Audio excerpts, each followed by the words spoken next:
Hello. Hi everyone. Today we're intrigued to share our findings during our interview with an entrepreneur, Kit Catherine Triguero, the owner of Manukang Bayan Express. She shared insights into her experience and what motivates her in the world of entrepreneurship. Without further ado, let's begin. Good afternoon, ma'am. Thank you for giving us some time and telling us the interview. Thank you po. Start na po tayo. What motivated you to become an entrepreneur?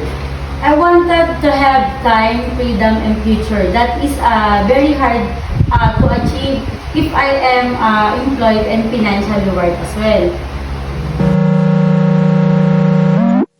What was the moment that made you decide to fully commit to entrepreneurship? When I had the training and mentor opened my eyes to how a big business can be if I will focus on it.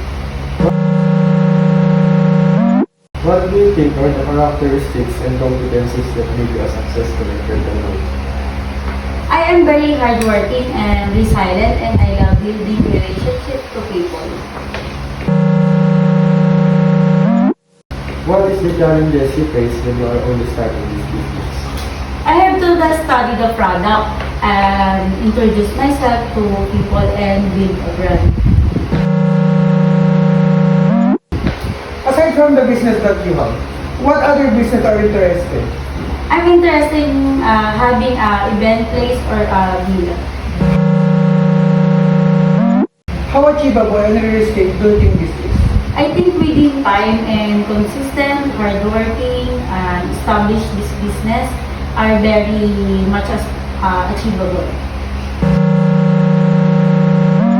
What do you think of being employed? Why did you choose that path? I think being employed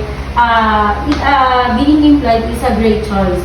As well as long you find the security of the tenure, I just like being in a business more. Do you regret going into business world? No. Why? It's because I love this business and I will enjoy it. Who are your top 3 entrepreneurial role models? Why do you want to be like them? DM Marco and DM Chris and my in-laws, I can see their passion for this craft. How have these entrepreneurs influenced the way you approach your business and goals? Yes, will remind me to keep learning and new things and to innovate. How much do you love your job? I love my job because I get to help people. Okay. What is the advice you can give for the ones who want to start this type of business? Just try to believe and through hard working, everything is possible. Thank you for your time. Thank you po, ma'am. Thank you po. Our understanding is that, first, with equivalent risk and hard work, any business or job can succeed over time. She showcased her determination to fully commit to her path, to improve her business and continue to innovate. Second, the time freedom entrepreneurship offer is much greater because you're the one managing your workload, unlike following a rigid schedule in a corporate setting. Lastly, it is important to have a source of strength and motivation to help us overcome the challenge and achieve success. It can inspire us to do better in our chosen field. Here is the key aspects. Continuous learning.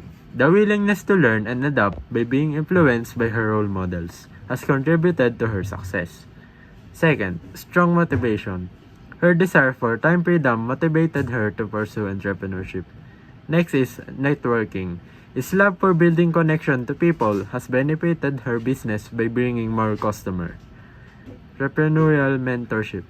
The skills and knowledge she learned in her mentor has opened her eyes in the beauty of being an entrepreneur.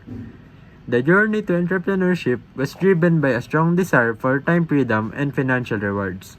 Her personal attributes, coupled with her exposure to entrepreneurial mentorship and her passion for helping others, have played a significant role in her success. Remember, the path to entrepreneurial success is often filled with challenges. Stay focused on your goals, believe in your abilities, and never stop learning.